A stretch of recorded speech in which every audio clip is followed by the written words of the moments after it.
I really felt tonight that I really wanted to share about my life. And I don't know who you brought with you, or maybe it's been a long time since you heard my testimony. Maybe you've heard it every week. I don't know.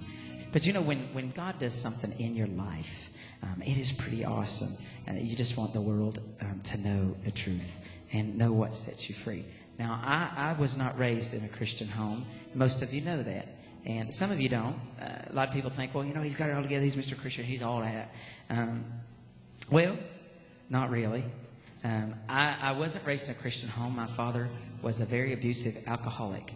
And, you know, I really know in my heart that that is an issue in a lot of homes. And I know that's a lot of issue in a lot of people's lives, maybe in this room. And so I really feel I need to share this tonight. Alcoholism will destroy a family. All my life, all I ever wanted to hear from my dad was, I love you and I'm proud of you. I knew I fell short of everything my dad wanted me to be. I knew that. And he reminded me of that quite often. I remember he took me to the bathroom and he said, look, I want you to take this bottle of vodka. You're going to be a man. You're going to toughen up. You got to understand something. I didn't weigh 100 pounds until I was a sophomore in high school, so I was little. He took that bottle and he said, drink it. And I opened that up. I took a big drink of it. I didn't want to. I said, Daddy, I don't want to drink this. Don't make me. He said, I said, drink it. So I took a drink of it. I said, Dad, I'm a Christian. Don't make me. He said, I said, drink it. So I drank it.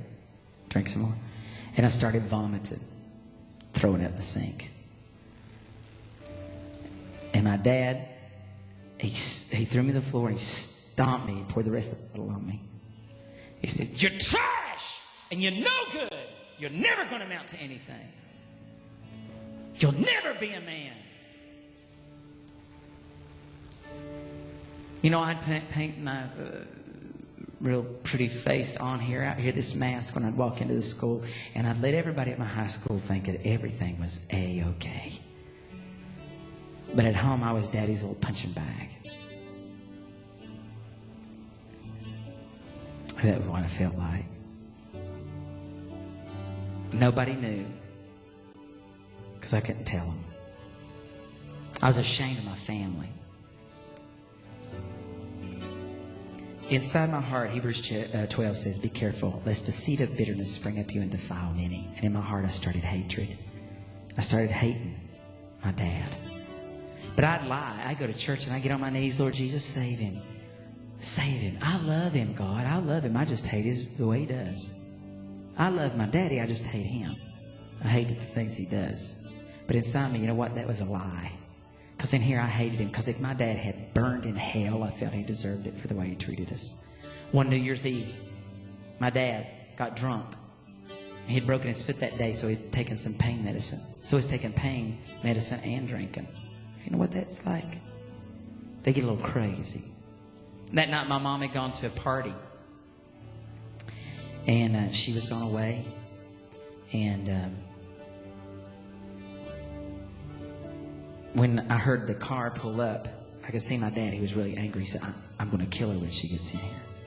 So I tried to run outside. My sister was gone away that night to spend the night with somebody. So it was me and my 3 younger brothers. And I remember trying to get out to my mom and say, you need to leave. You need to leave. And my dad, my mom thought something was wrong. So she started running toward the house. And my dad jumped off the porch and he grabbed a hold of my mom and he started beating her. And I was trying to get my dad off my mom and get my brothers in the house and get mom in the house, try to get them safe. And I kind of pulled them apart, got mom inside. She was trying to get the kids in. Dad pushed me out of the way. And it was like watching a horror movie in slow motion.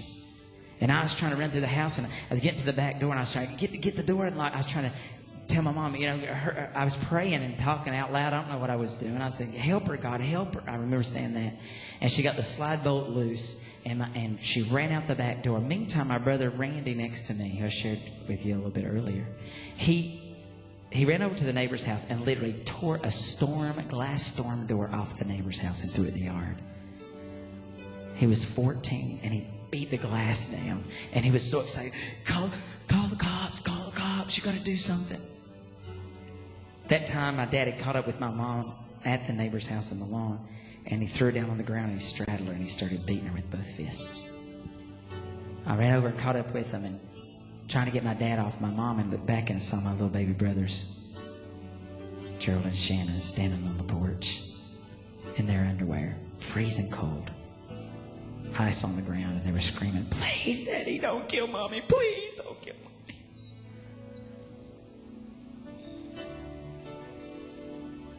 They were screaming. I got my dad off my mom. He grabbed her by the hair of the head and dragged her across the road and slammed her against the truck. He went inside, and I went and got my mom and put her in the car. I got my brother from across the street and wrapped his arms in my mom's coat. He was bleeding real bad. Got my two baby brothers in the car, went inside to get some clothes, and my dad had destroyed everything in our house. He turned everything over, all the clothes, everything, out in the middle of the floor. I took a garbage bag and started stuffing my brothers some clothes in. Went out in the car, and I sat in the passenger side. And I was waiting for the police. I could see my dad coming out the living room, out the front door, and he came over to the car where we were. He was on crutches, and he had a gun. And he said, "If you don't open this door, I'm going to blow your brains out. You got 10 seconds. And he started counting. You know what's amazing? It's what my Jesus can tell you in 10 seconds when you have a relationship with him. You know what he told me? He told me that I belonged to him and that everything was going to be okay. That I need to worry about it. You know, it's one thing to just experience God with a bunch of believers.